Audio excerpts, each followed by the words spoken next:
വിഴിഞ്ഞത്ത് രണ്ടാം ഘട്ട നിർമ്മാണ പ്രവൃത്തികൾക്കായി കുന്നുകൾ ഇടിച്ചു നിരത്തി അദാനി പോർട്സ്. ആഴിമല വരെയുള്ള ഭാഗങ്ങളിൽ തീരദേശം കയ്യേറിയും നിർമ്മാണ പ്രവർത്തനങ്ങൾ നടക്കുന്നു. മൈനിംഗ് ആൻഡ് ജിയോളജി വകുപ്പിന്റെ സ്പെഷ്യൽ സ്ക്വാഡ് സ്ഥലത്തെത്തി പരിശോധന നടത്തി. 10 ദിവസത്തിനുള്ളിൽ രേഖകൾ ഹാജരാക്കണമെന്ന് അദാനി പോർട്സിനോട് അധികൃതർ ആവശ്യപ്പെട്ടു. ഈ വർഷം ആദ്യമാണ് വിഴിഞ്ഞം അന്താരാഷ്ട്ര തുറമുഖത്ത് രണ്ടാം ഘട്ട വികസന പ്രവർത്തനങ്ങൾ ആരംഭിച്ചത്. 15,000 കോടി രൂപയുടെ വികസനം നടക്കുന്ന രണ്ടാം ഘട്ടത്തിൽ കൂറ്റൻ മദർഷിപ്പുകൾക്ക് ചരക്കിറക്കാനുള്ള ബർത്ത് ഒരുക്കുന്നത് കടൽ നികത്തിയാണെന്നായിരുന്നു ആദ്യം അദാനി പോർട്സ് പറഞ്ഞിരുന്നത്. എന്നാൽ നിർമ്മാണം ആരംഭിച്ചപ്പോഴേക്കും തീരം കയ്യേറിയും കുന്നുകൾ ഇടിച്ചു നിരത്തിയുമാണ് നിർമ്മാണ പ്രവർത്തനങ്ങൾ പുരോഗമിക്കുന്നത്. ഇതോടെ ആശങ്കയിലായത് പ്രദേശവാസികളാണ്.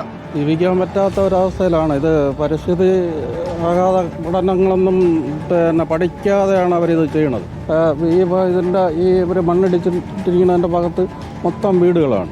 ആ വീടുകളെ വച്ചുകൊണ്ടാണ് അവർ ഈ മണ്ണിടിച്ച് നിർത്തുന്നത്. അപ്പോൾ ഇത് ഇങ്ങനെ പോയാൽ വേറെ എന്തെങ്കിലും ഒരു ചെറിയ ഭൂകമ്പം പോലെ എന്തെങ്കിലുമൊക്കെ വന്നു കഴിഞ്ഞു കഴിഞ്ഞാൽ ഇതെല്ലാം കൂടി അരിച്ച് നേരെ കടലിൽ കൊണ്ടുപോകും. പരിസ്ഥിതി പ്രവർത്തകൻ AK ഹരികുമാർ നൽകിയ പരാതിയുടെ അടിസ്ഥാനത്തിൽ മൈനിംഗ് ആൻഡ് ജിയോളജി വകുപ്പിലെ ഉദ്യോഗസ്ഥർ സ്ഥലത്തെത്തി പരിശോധന നടത്തിയിരുന്നു. അതിന്റെ സ്ക്വാഡ് ഇവിടെ വന്ന് പരിശോധിച്ചു.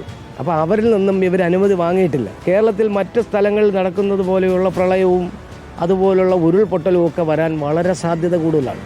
കാരണം ഈ കടലും നമ്മുടെ ഈ പ്രദേശവും കീഴ്ക്കാൻ തൂക്കായി കിടക്കുകയാണ്. പ്രദേശത്തെ ബലിക്കടവും ആഴിമല ഭാഗം വരെയുള്ള തീരദേശവും കയ്യേറിയാണ് നിർമ്മാണ പ്രവർത്തനങ്ങൾ നടക്കുന്നത്. കുന്നുകൾ ഇടിച്ചു നിരത്തിയതിൽ മൈനിംഗ് ആൻഡ് ജിയോളജി വകുപ്പ് അദാനി പോർട്സിനോട് രേഖകൾ സഹിതം ഹാജരാക്കാൻ ആവശ്യപ്പെട്ടിരിക്കുകയാണ്. റിപ്പോർട്ടർ, തിരുവനന്തപുരം.